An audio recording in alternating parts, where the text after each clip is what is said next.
दोस्तों नमस्कार, आप देख रहे हैं 10 न्यूज नेटवर्क। मेरा नाम है रंजन अभिषेक। देश भर में लोकसभा चुनाव 2024 की रणभेरी बज चुकी है। तमाम सियासी पार्टियां अलग अलग लोकसभा सीटों पर अपने प्रत्याशियों की घोषणा कर रही हैं और सभी लोग पूरे दमखम के साथ मैदान में उतर चुके हैं। ऐसे में आज हम बात कर रहे हैं गौतम बुद्ध नगर लोकसभा सीट। गौतम बुद्ध नगर जो उत्तर प्रदेश का वित्तीय राजधानी भी कहा जाता है, कई मायनों में यह सीट काफी अहम माना जाता है।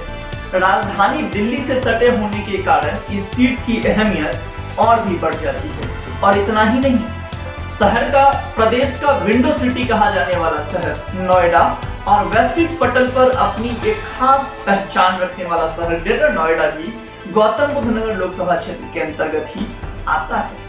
और अगर इससे भी अधिक हम बात करें तो गौतम बुद्ध नगर लोकसभा सीट पश्चिमी उत्तर प्रदेश के लिए सबसे महत्वपूर्ण सीट माना जाता है। गौतम बुद्ध नगर सीट को फतेह करने का मतलब है कि आप उत्तर प्रदेश के पश्चिमी हिस्से का फतेह कर रहे हैं। ऐसे में गौतम बुद्ध नगर लोकसभा सीट पर सियासी गहमा गहमी काफी तेज है।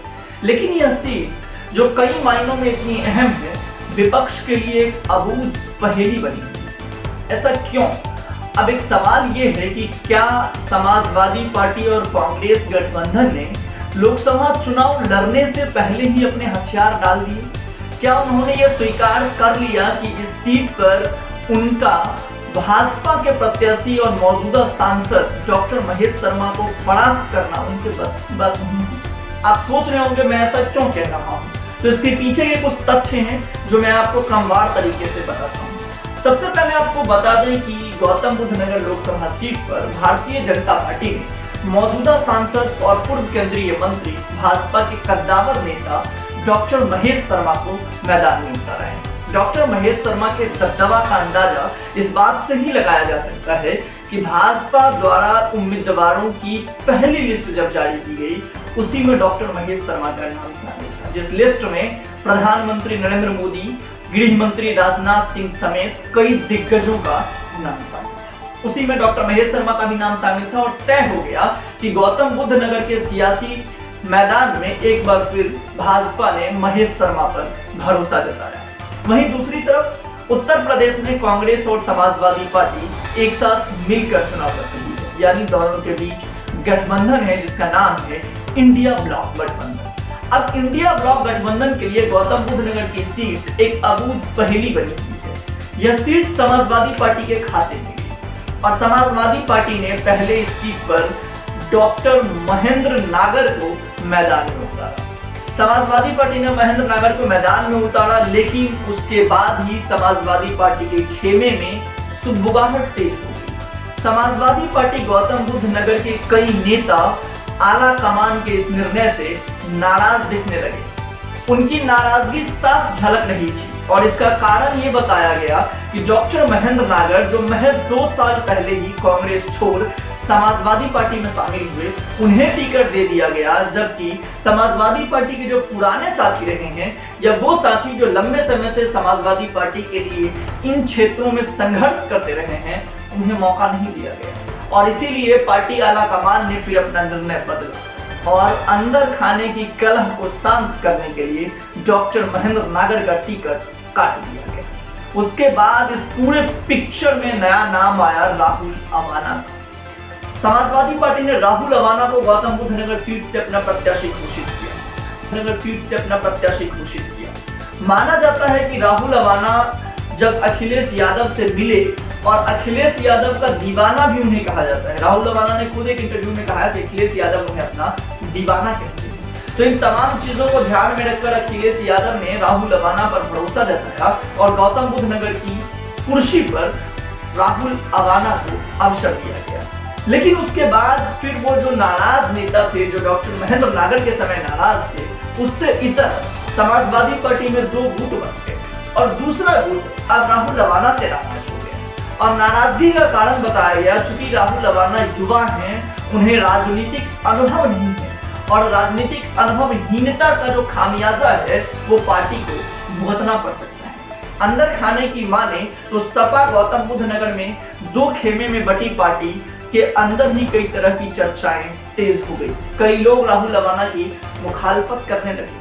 कुछ लोग अखिलेश यादव तक अपने संदेशा पहुंचाए कि उन्हें गुर्जरों का वोट नहीं मिलेगा और साथ ही साथ अनुभवहीनता के कारण उन्हें प्रबुद्ध समाज का भी वोट नहीं मिलेगा, जिसका खामियाजा पार्टी को भुगतना पड़ेगा। सूत्रों की माने तो राहुल लवाना ने जब अखिलेश यादव से मुलाकात की तो उनके गुट के नेता ने अखिलेश को यह आश्वासन दिया था कि उनके साथ इस क्षेत्र में गौतम बुद्ध नगर में युवा वर्ग और किसान वर्ग की बड़ी तादाद के मतदाता जो है वो उनके साथ हैं। लेकिन ऐसा कुछ जमीन पर दिख नहीं रहा, जिसके बाद अब एक बार फिर ये चर्चा तेज हो गई है कि क्या समाजवादी पार्टी फिर एक बार यहाँ से अपनी प्रत्याशी बदलेगी। क्योंकि अब ऐसा मैं क्यों कह रहा हूँ, राजनीतिक सूत्रों की माने तो अखिलेश यादव ने गौतम बुद्ध नगर समाजवादी पार्टी के तमाम वरिष्ठ नेताओं को दावत दी है कि वो लखनऊ में आकर पार्टी की बैठक में शामिल होंगे। वहां अखिलेश यादव के साथ इन तमाम नेताओं की बैठक होगी और जिसके बाद किसी अंतिम निर्णय पर पहुंचा जाएगा कि गौतम बुद्ध नगर से प्रत्याशी बदला जाए या फिर राहुल लवाना पर ही दाव खेला जाए। इन तमाम सियासी घटनाक्रम से एक बात तो स्पष्ट है कि समाजवादी पार्टी के लिए गौतम बुद्ध नगर की सीट एक अबूझ पहेली बनी है। अब सोचिए ना, दूसरे चरण में गौतम बुद्ध नगर सीट पर मतदान होना है। ऐसे में अगर अब तक यही निर्णय नहीं लिया गया कि वहां से पार्टी के प्रत्याशी कौन होंगे, तो जिन प्रत्याशी को मैदान में उतारा जाएगा उनके पास प्रचार प्रसार करने का, जनसंपर्क करने का और मतदाताओं के बीच अपनी बात को रखने का कितना वक्त मिल पाएगा, ये एक सोचने का विषय है। साथ ही साथ भाजपा ने पहले ही इस सीट पर डॉक्टर महेश शर्मा को उतार दिया है। डॉक्टर महेश शर्मा लगातार क्षेत्र में घूम रहे हैं, जनसंपर्क कर रहे हैं। सियासी पंडित ने अनौपचारिक रूप से टेन न्यूज से बात करते हुए कहा कि भाजपा प्रत्याशी डॉक्टर महेश शर्मा के समक्ष जो भी प्रत्याशी हैं, समाजवादी पार्टी के राहुल लवाना हैं या बसपा ने यहाँ से पूर्व विधायक सिकंदराबाद के पूर्व विधायक ठाकुर राजेंद्र सिंह सोलंकी पर भरोसा जताया है, तो दोनों ही प्रत्याशी हल्के नजर आ रहे हैं। अब देखना यह है कि क्या एक बार फिर समाजवादी पार्टी और कांग्रेस गठबंधन जो है गौतम बुद्ध नगर की सीट पर प्रत्याशी बदल देगी या राहुल लवाना पर ही भरोसा जताकर समाजवादी पार्टी 2024 के सियासी संग्राम में। ये एक बड़ा सवाल है, क्योंकि अगर फिर एक बार प्रत्याशी बदल दिए जाते हैं तो जो नए प्रत्याशी आएंगे उन पर क्या आम सहमति बन पाएगी? क्या फिर गौतम बुद्ध नगर सपा के अंदर खाने में जो कलह है क्या वो शांत हो सकेगा और पार्टी आला कमान और पार्टी के स्थानीय नेताओं के बीच सब कुछ ठीक ठाक हो सकेगा? ये एक बड़ा सवाल है और ये तो वक्त तय करेगा कि समाजवादी पार्टी गौतम बुद्ध नगर लोकसभा सीट पर मैदान में किन्हें उतारती है। देखते हैं आगे क्या होता है, जो भी होगा हम आपको अपडेट करते रहेंगे। अब देख रहे हैं टेन न्यूज नेटवर्क, मेरा नाम है रंजन अभिषेक। साथ ही साथ आपसे एक निवेदन भी है, इस सियासी कलह पर और गौतम बुद्ध नगर के सियासी महासंग्राम पर आप क्या सोचते हैं? अपनी प्रतिक्रिया हमें कमेंट बॉक्स में जरूर साझा कीजिए। हमें दीजिए इजाजत।